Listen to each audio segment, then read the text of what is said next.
Your hosts will be Rémy Vandepoel, Technical Cloud Evangelist at OVH Cloud, and John Druker, Product Marketing Manager at OVH Cloud too. Now, let's have a look at the agenda. So first, we'll start by showing you how to manage efficiently resources depending on the use cases. Then we show you how to manage them through a web interface and through API. We'll go further with Terraform and other third-party tools. And finally, our experts will answer your questions during the Q&A. Rémy, now the floor is yours. Thank you very much. Welcome, everyone. So let's get started with the presentation and a couple of demonstration between the slides. So just to start and describe what we will talk about today and a little bit of the landscape of the presentation and demonstration, I will talk about hosted private cloud, which is a VMware stack we provide at OVH Cloud. And this product will allow you to have a convenient way to deploy virtual machines inside on private resources. It will be on reserved hosts, disks, networks, etc. So you will feel at home on this kind of platforms.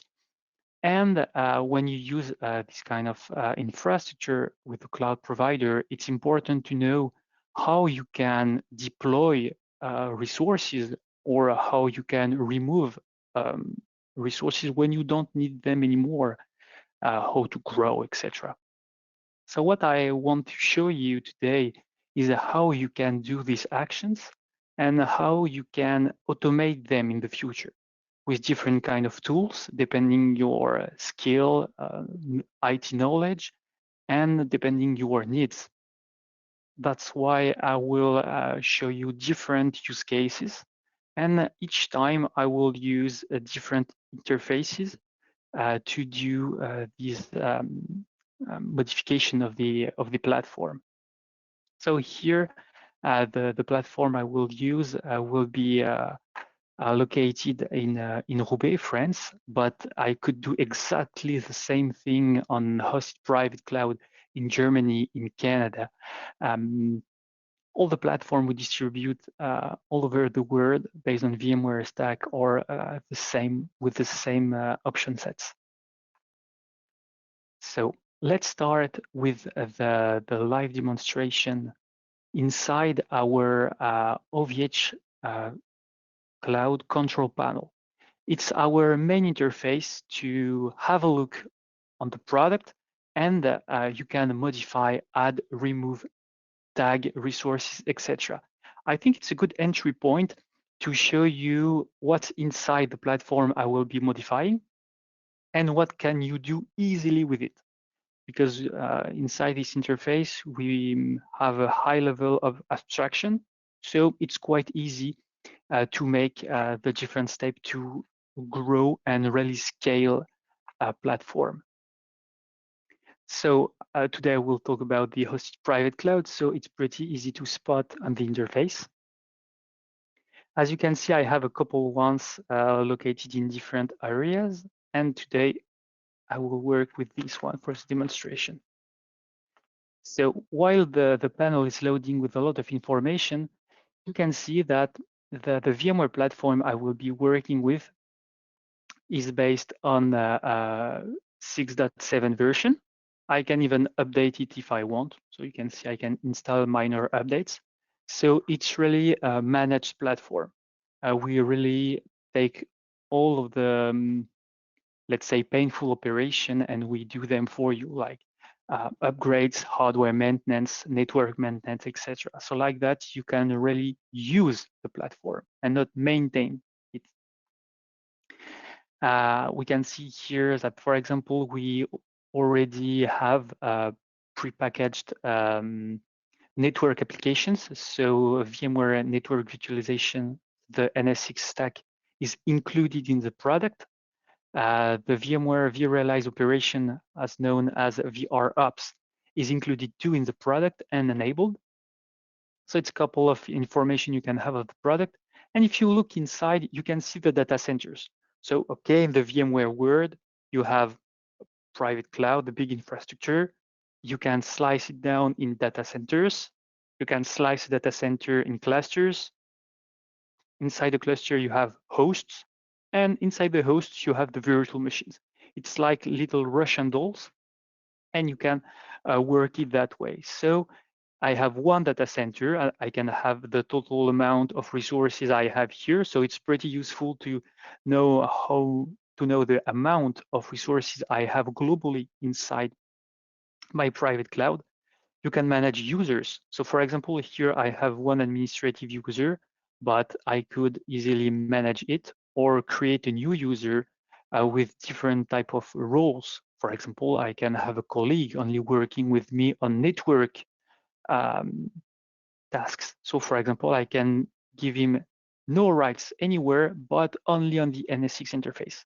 Like that, he can fully work autonomously inside the NS6 appliance.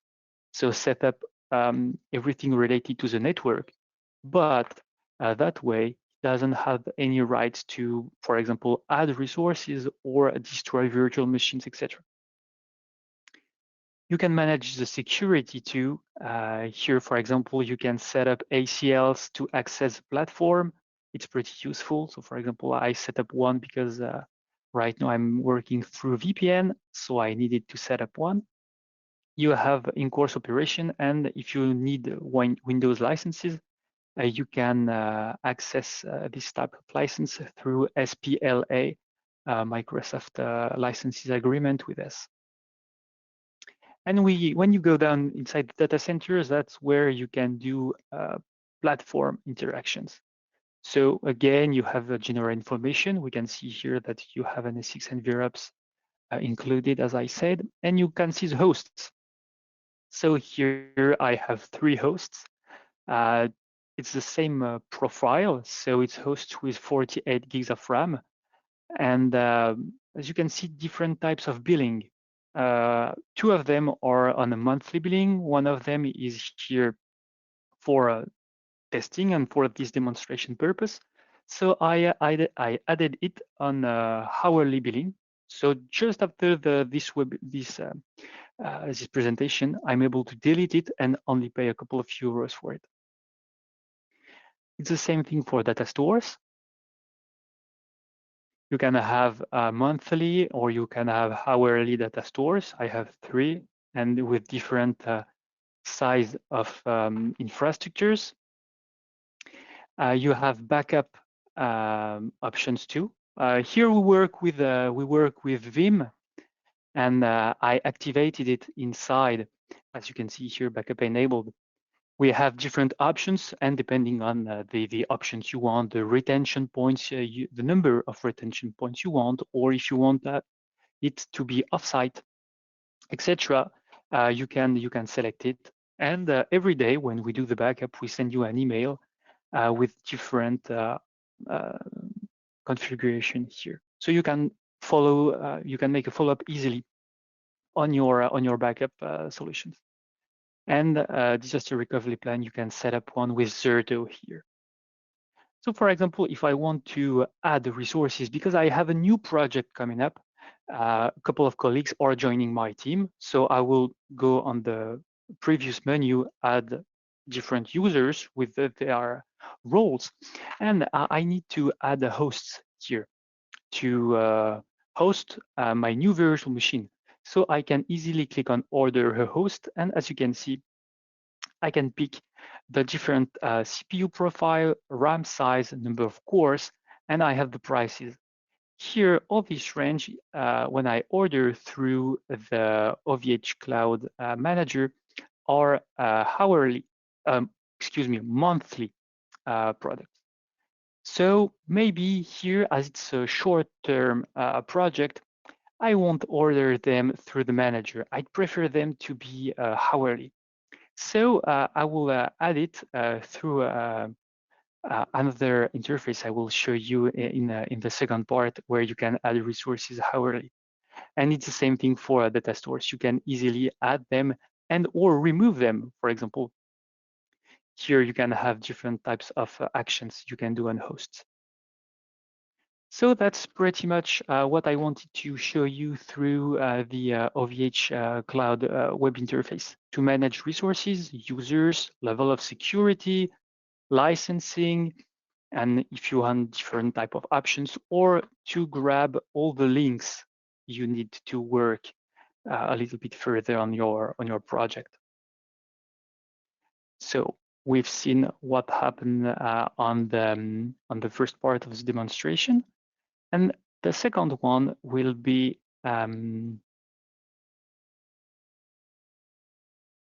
how to add and manage resources through an interface you probably already know, which is the vSphere web client.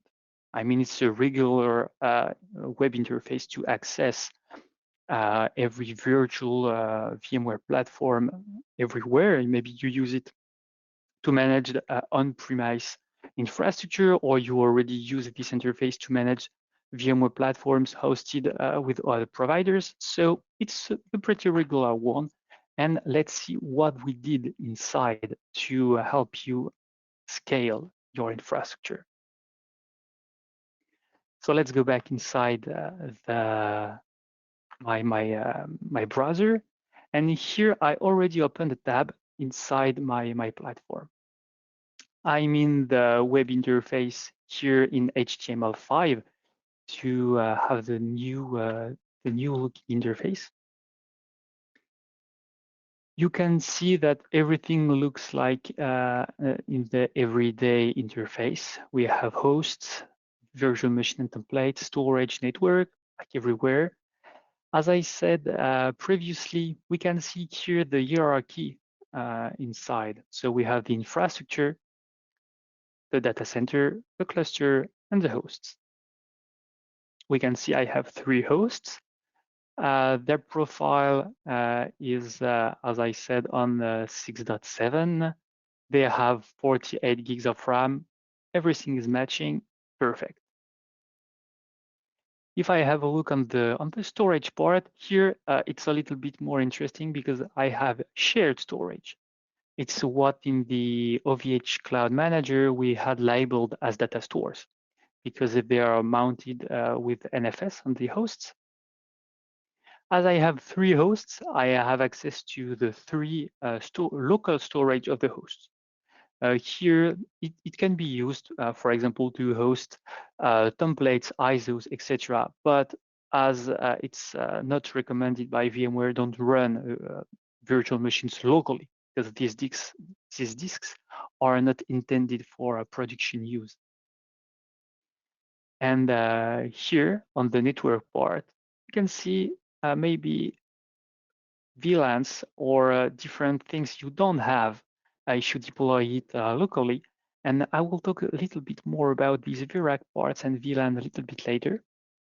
But just to explain why they are here, it's because when you order a platform, we allow you to use as much as VLAN as you want inside a platform. I mean, this VLAN 10 is only for you, this VLAN 22, and you can ask more VLAN. They are only for you, and only you can access the network inside. Like that, you really can have private network between your virtual machines. I think it's really important to be able to do that and to replicate the network topology you could have internally on premise and be able to replicate that with the cloud provider. And of course, you can use these private VLANs through the NS6 appliance too. It's not a problem, it's designed to be used that way.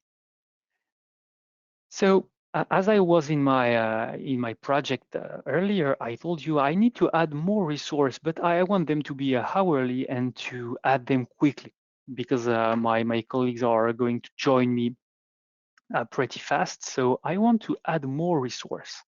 And it's pretty unusual to be inside the vSphere client to add resources.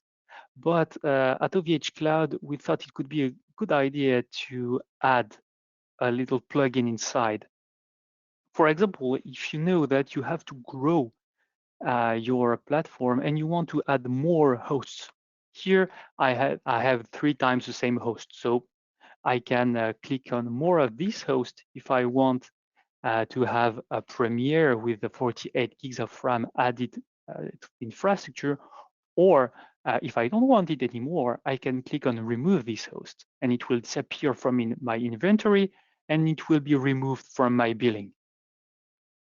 So it's a good place to start if I want to have more of this host. And it's pretty easy and kind of quick to set it up. So let's just plug in load the resources I'm needing. So I'm inside my data center. I will add a Premiere 48, 12 cores, etc. I just click on next. And it will tell me that my order will be placed inside the to-do and give me an estimated time of delivery. So it's pretty useful to know when I will be able to have my resources inside the infrastructure and when I will be able to start with it. So as you can see, I will probably have my resources in less than 30 minutes. We will be able to track this doing status in the latest part of the demonstration. But here you saw that I added the same host, but maybe you want to add data stores to add more storage space.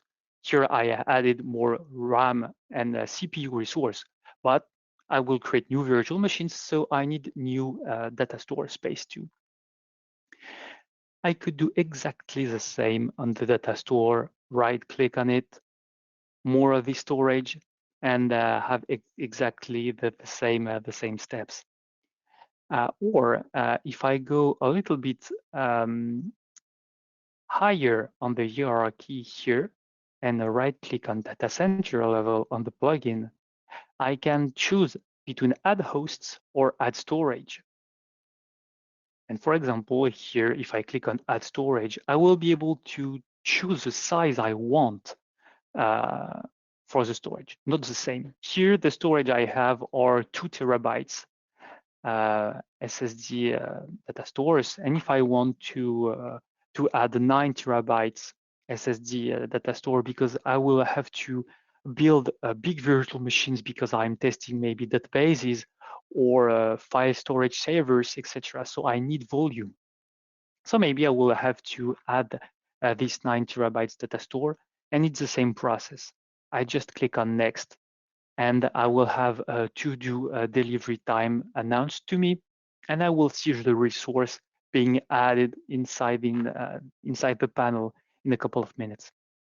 So it's pretty easy to add and or remove resources directly inside the VMware web client.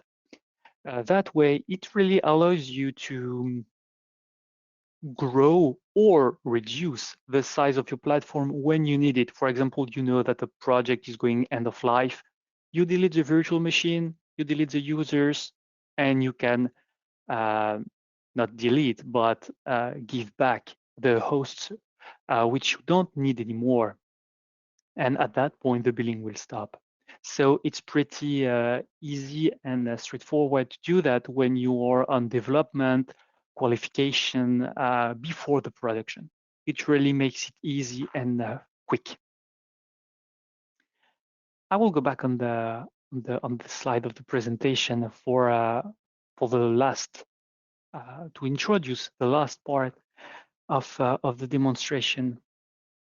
I show you how to do it manually, either through the OVH Cloud Manager or through the OVH Cloud plugin we added inside the VMware Web Client. But the next step is automation. And I'm pretty sure you don't want to have to automate mouse clicks on the web interface. So we deployed APIs especially for that goal. So automation here is really important, and that's why it was important for us to make it easy through APIs too. So we make it accessible through only one link.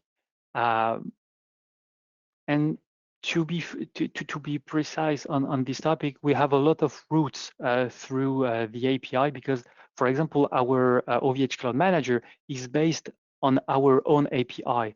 So if you find somewhere a button to do an action inside the OVH Cloud Manager, there is an endpoint or a route to do the same thing with automation.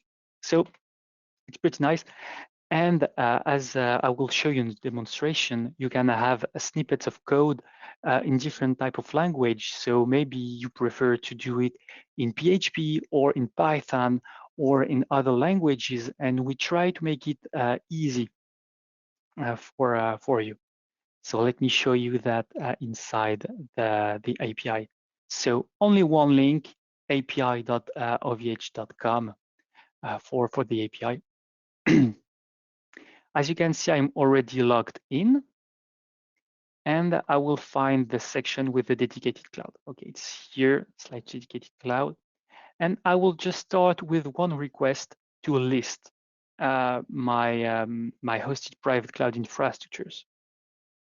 Execute. Okay, so here we have the same list I had on the OVH Cloud panel. I will just select this,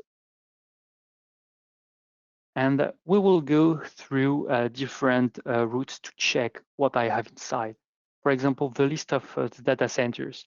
Here, I should have only one. Exact. And we will have a look on how many hosts storage I have inside. Filers are for data stores. Hosts, here, my data center ID. I should have 4 hosts because, as you can see at the beginning of the demonstration, I had 3. I added 1 hourly inside the VMware web client, and it's that host I can delete if I want because I don't use it anymore. So I will find the route to remove it. For example, here I have the route to remove a host from an infrastructure. I just have to put my host ID here and execute the task. So it's pretty easy, and you can see here that it's something we had in mind because you cannot remove a host if you don't put it in a maintenance mode before. That way, it ensures us and you that you are not removing a host used in production. It is used as a fail-safe to avoid typos because, for example, it's really easy to mess up with a copy-paste and pick the wrong ID and remove used in production host. So if I want really to remove it, I have to put it in maintenance mode, and it's on another route, so it's not really difficult to do. Something I wanted to show you, I will show it on the filers, so on the data stores. If I execute it, I have my list of 2 data stores here. And as you can see, I have different languages. If I click on PHP, I directly have a snippet of code to use and to have this response. So for example, I can literally copy and paste this and execute it. Same thing for Python. I'm more used to Python, so I'd prefer this one. I just have to put credentials here, of course. And as we are nice guys, we put here a link to help you to create tokens. So like that, you can really have API keys for per scripts. And I think it's really useful because, for example, I have scripted some monitoring operation. That way, I only give rights on get operation for my monitoring scripts. They don't need to be able to modify or delete items. They just want to have a look on the numbers and give me if it's okay or not. So for example, for monitoring scripts, you can remove the rights and only let get, just as an example. So it's pretty straightforward to use and reuse the actions you can have here within your own code, and be able to build your own deployment script. For example, you can gather the list of exactly what I did manually, but you can do it in a script. And for example, add every Monday morning 2 hosts, 2 data stores to work with, and every Friday evening, delete 2 hosts and delete 2 data stores. Like that, you don't pay for it for the weekend when you are not working on your R&D projects. It could have a lot of applications, but it's a useful use case. So I wanted to show you this API to manage resources because I think it's pretty interesting to know that you can do it easily. And I will just go back on the presentation to show you the last item I wanted to describe. And it was networking. Networking is important because it's the glue between all your infrastructure and the virtual machine. And with OVH Cloud, we deployed, I think it was 10 years ago, the network layer we call the vRack, the virtual rack. It helps you to connect inside OVH Cloud every kind of product we have. So for example, you could have a part of your infrastructure in Beauharnois, Canada, and have, let's say, maybe backup servers or a part of your infrastructure dedicated to EMEA customers, and the traffic between the different geographical places can stay private. It doesn't transit through public networks. Like that, you can have a quality of service on the links, you have privacy, etc., etc. So it has a lot of pros to do it that way, and to picture it a little bit more easy, it could be that way. For example, I have a hosted private cloud hosted in Beauharnois, and you work with bare metal cloud on the side, maybe for very huge databases or because you have software that requires GPU.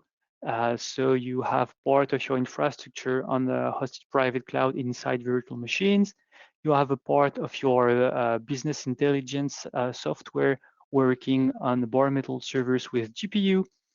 And a part of your service is used by European customers too, but you don't want to replicate every part of your IT services.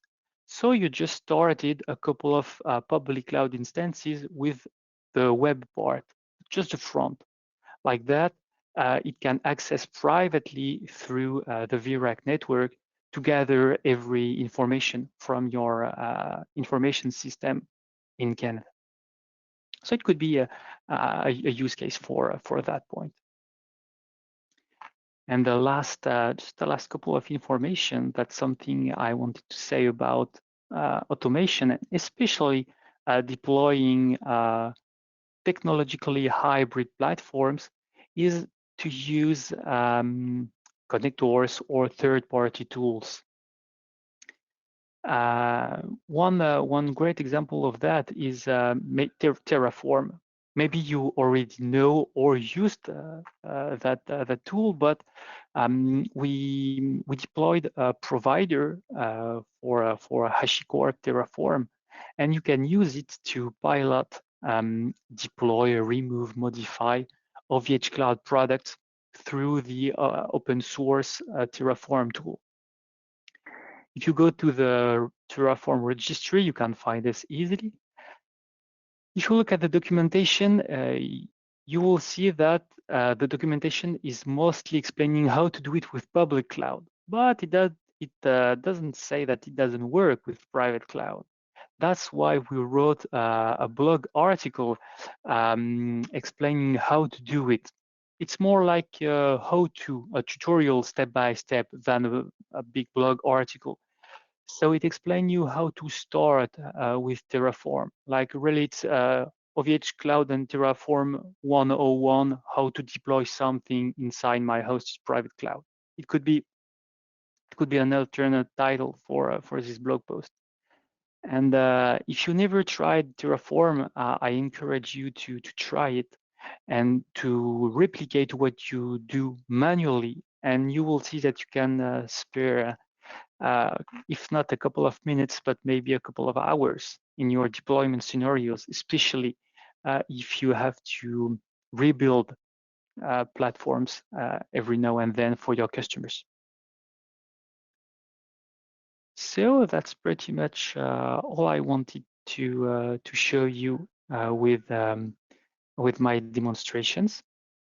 I have still a couple of things to say, but I think it's important to change sometimes speakers in webinars to put a little more of dynamism inside. So I will just let my colleague take back the mic and Okay. continue. Thank you very much, Rémy. That was really interesting because look at what you can do. I mean, I'm always blown away by the level of automation and integration that we have, particularly with our vRack. It's a great, unique selling point for us because you get a private network and it just enables so much more flexibility and quality of service. I think it's a fantastic option that we have. Rémy, if we could go back to the presentation for a moment.